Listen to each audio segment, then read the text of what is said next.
In the past 10 years, I've worked and studied in 8 different countries, including the United States, Britain, and France. And at this very moment, I call Norway my home. I've experienced a lot of different cultures, some of which I cherish and put close to my heart. I've learned to greet each other with hugs instead of staying in a distance.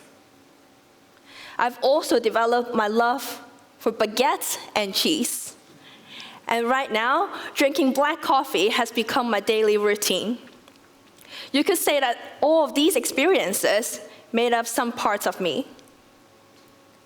Often, when I'm traveling, people will ask me, "Where are you from?" Of course, this is a normal question when you meet somebody who doesn't speak the language or has a look that doesn't look local. But over the years, I noticed that my answers will build up expectations and assumptions on what kind of person I am. However, I don't always agree with them, because I just cannot fully relate myself with only one label, one definition, or as I often see it, a box. I have 2 passports. According to them, my nationalities are British national overseas and Chinese. But I don't have any strong feeling towards any of them. You see, I was born in British Hong Kong, but I grew up in the transitional time when China took over the city. I still remember the moment that the 6 million of us changed our official status from one to another. As a result, I grew up in a mixed culture. Since I have been living abroad for more than 10 years now, I feel that I grew apart from the Hong Kong culture. Every time I travel to Hong Kong, I feel like a visitor, because I no longer know the city as well as I used to. So, if you ask me today, who are you? I might answer something like, I'm a Chinese, British Hong Konger who has a little bit of Japanese, French, and Norwegian culture on the side. It's a difficult question, and I can't spend just 5 seconds to explain myself.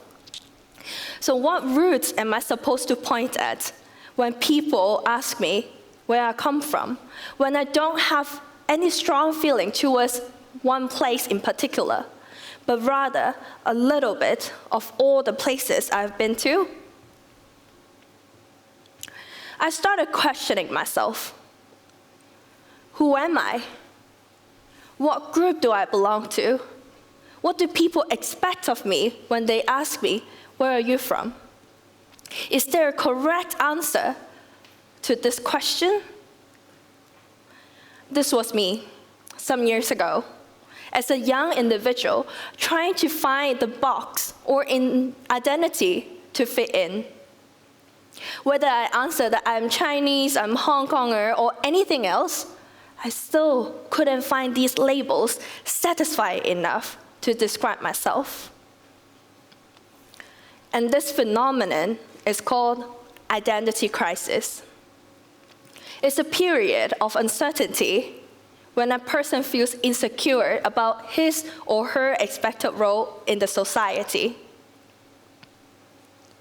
As I travel more, I talk to people, and I grew a little.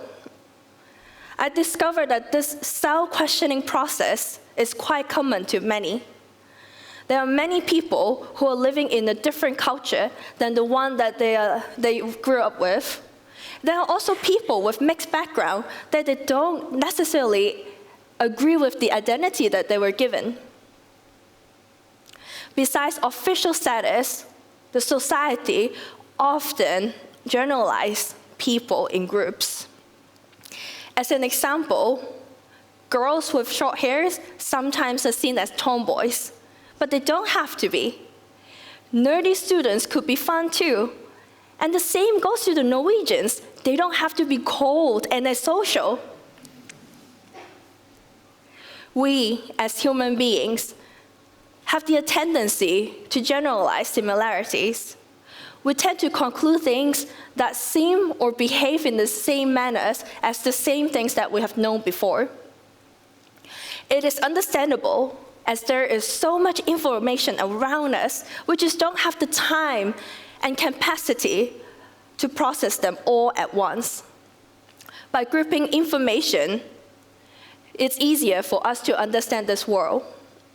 However, it might be harmful if we group people by their similarities, because we might miss the chance to see the true and unique individuals as we are. To illustrate this, putting people into boxes will give us frames on how we start our conversation with a stranger. You could try that during the break. Talk to the stranger next to you. These frames will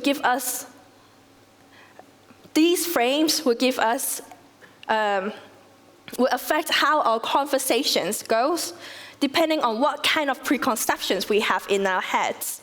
Because our friend has a visible tattoo, because our friend has an unusual name, or has a special haircut, or in my case, where I come from. When I meet someone new, I often get comments based on my look. You must be very good at math. I thought you were a single child. Or, I assume that you don't speak English. At the beginning of my journey in the United States, I was assigned to the AP math class, the highest level, before I even knew what AP means. AP means Advanced Program. It's a curriculum that the university designed for high school students. But I was doing very badly in math back in Hong Kong. So I felt the pressure that I had to be better. I just have to be better than my American classmates. In other words, I was trying my best to be someone I was not. After the years, I traveled, talked to people, and started the whole questioning process on myself. I discovered that we don't have to stay in the boxes that people assign us into, because life is an adventure. Life is exploration. Our values, our identity change based on what kind of challenges we have, based on what kind of experience we have. In a way, identity is fluid. It changes with time. The fact that we are all very unique individuals, there is no box that could host a particular person better than the one that with his or her name on it. At the end of the day, I'm probably the one who knows myself the best. Are you the one who struggles to find words to describe yourself? Do you need some seconds to respond to the question, where are you from? My advice to you is to give up, to look for a box to fit in, to look for an identity to fit in, but rather be active. Put the time and effort into decorating your own box to live your unique life. My name is Katrina. I'm in my very own unique box because there is no one in the world who has the same experience and the taste like I do. Happy exploration. Thank you.